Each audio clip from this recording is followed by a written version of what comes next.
Hello everyone, welcome to Prateek IQ. Prateek IQ के इस video में आज हम लोग देखेंगे जीएसटी काउंसिल के बारे में। जीएसटी काउंसिल क्या है, स्टार्ट करते हैं। तो सबसे पहले जीएसटी समझते हैं। पहले हमारे देश में क्या आता है कि सेंट्रल का और स्टेट का अलग अलग टैक्स हुआ करता था, अलग अलग रेट पे टैक्स हुआ करता था। फिर हमने क्या किया कि इन सारे टैक्स को हटा के पूरे देश में कॉमन टैक्स कर दिया, जिसे जीएसटी कहते हैं, गुड्स एंड सर्विस टैक्स।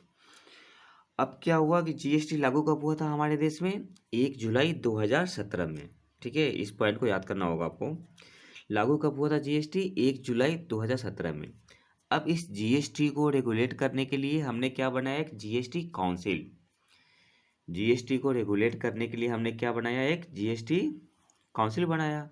और जीएसटी काउंसिल क्या है? एक कॉन्स्टिट्यूशनल बॉडी है, संवैधानिक निकाय है। और जीएसटी काउंसिल का काम क्या है? तो जीएसटी से संबंधित मुद्दों पे केंद्र और राज्य सरकार को सिफारिश करती है।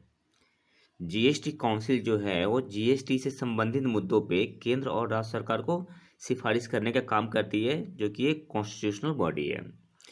अब इसको बनाया कैसे गया? तो क्या हुआ था कि 101 कॉन्स्टिट्यूशनल अमेंडमेंट आया था। इसके इसके द्वारा क्या किया गया था? आर्टिकल 279A क्लॉज 1 में जीएसटी काउंसिल का प्रावधान किया गया। जब 101वां संविधान संशोधन हुआ तो आर्टिकल 279A क्लॉज 1 में ये कहा गया कि आपको 60 दिन के अंदर क्या है कि एक जीएसटी काउंसिल बनाना है। ओके, तब जाके क्या बना? GST council. अब देख लेते हैं जीएसटी काउंसिल के मेंबर, जीएसटी परिषद के सदस्य कौन कौन होते हैं।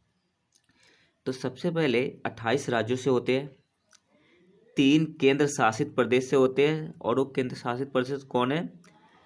जम्मू कश्मीर, दिल्ली एंड पुडुचेरी के वित्त मंत्री या राज्य सरकार द्वारा निर्वाचित कोई अन्य मंत्री हो सकते हैं। अब जीएसटी परिषद के मेंबर कौन कौन होते हैं? एक तो 28 राज्य से आ गए, 3 यूटी से आ गए। यूटी कौन सा है? जम्मू कश्मीर, दिल्ली एंड पुडुचेरी। वहाँ के वित्त मंत्री हो सकते हैं या राज्य सरकार द्वारा निर्वाचित कोई अन्य मंत्री हो सकते हैं। इसके अलावा केंद्र से वित्त मंत्री होते हैं तथा minister of state for finance होते हैं, जो कि अभी अनुराग ठाकुर है। ओके, तो राज्य से कितने हो गए? 28 हो गए। यूटी से कितने हो गए? 3 हो गए। और सेंटर से कितने हो गए? 2 हो गए। तो टोटल नंबर ऑफ मेंबर्स कितने होते हैं? 33। मतलब जीएसटी परिषद में टोटल नंबर ऑफ मेंबर्स कितने होते हैं? 33 होते हैं। ओके, फिर नेक्स्ट आते हैं। जीएसटी परिषद की अध्यक्षता केंद्रीय वित्त मंत्री करते हैं। जीएसटी परिषद की अध्यक्षता कौन करता है? केंद्रीय वित्त मंत्री, जो कि अभी कौन है? निर्मला सीतारमण जी। ओके, अब देखते हैं चर्चा में क्यों है जीएसटी काउंसिल। चर्चा में क्यों है? तो अभी अभी क्या हुआ था कि 43वीं बैठक हुई है जीएसटी काउंसिल की। अभी 43वीं बैठक हुई है। अब कुछ प्रॉब्लम देख लेते हैं जो कि जीएसटी काउंसिल से संबंधित है, जो कि आने वाले एग्जाम में काफ़ी इंपॉर्टेंट रोल प्ले करेंगे, जो आ सकते हैं। सबसे पहला, जीएसटी काउंसिल कैसा बॉडी है? ठीक है, कैसा निकाय है? तो जीएसटी काउंसिल क्या है? हमारा एक कॉन्स्टिट्यूशनल बॉडी है, संवैधानिक निकाय है। कौन से संविधान संशोधन द्वारा जीएसटी परिषद का प्रावधान किया गया है? तो 101। ओके, 101वीं संविधान संशोधन द्वारा जीएसटी परिषद का प्रावधान किया गया है। जीएसटी परिषद के सदस्य कौन होते हैं? तो जीएसटी परिषद के सदस्य कौन होते हैं? एक तो 28 राज्य से हो गए, स्टेट से, 3 यूटी से और 2 सेंटर से होते हैं। ओके, फिर जीएसटी परिषद की अध्यक्षता कौन करता है? तो जीएसटी परिषद की अध्यक्षता केंद्रीय वित्त मंत्री करते हैं, जो कि अभी कौन है? निर्मला सीतारमण जी। फिर नेक्स्ट आते हैं, जीएसटी परिषद का मतदान प्रणाली कैसा है? तो जब भी जीएसटी परिषद का जो भी निर्णय होता है ना, उसे उपस्थित और मतदान के 3/4 बहुमत के होने के बाद ही लिया जाता है। अगर कोई भी डिसीजन लिया जाए जीएसटी परिषद में, कोई अगर डिसीजन लिया जा रहा है तो वो डिसीजन ऐसे नहीं लिया जाता। उस डिसीजन को पहले 3 जो भी मेंबर प्रेजेंट है उसके 3/4 बहुमत होने के बाद ही लिया जाता है।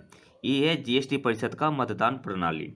अब कुछ स्टैटिक पार्ट देख लेते हैं जीएसटी से रिलेटेड। फ्रांस जो था वो पहला देश बना था जीएसटी लागू करने वाला, और एक कब हुआ था 1954 में। जीएसटी बिल पास करने वाला भारत का पहला राज्य असम बना था। और जीएसटी को 4 स्लैब में रखा गया है। जीएसटी को 4 स्लैब में रखा गया है। वो स्लैब क्या है? 5%, 12%, 18% एंड 28% जीएसटी। और कुछ चीज़ों को जीएसटी के दायरे से बाहर रखा गया है। वो कौन सी चीज़ें है?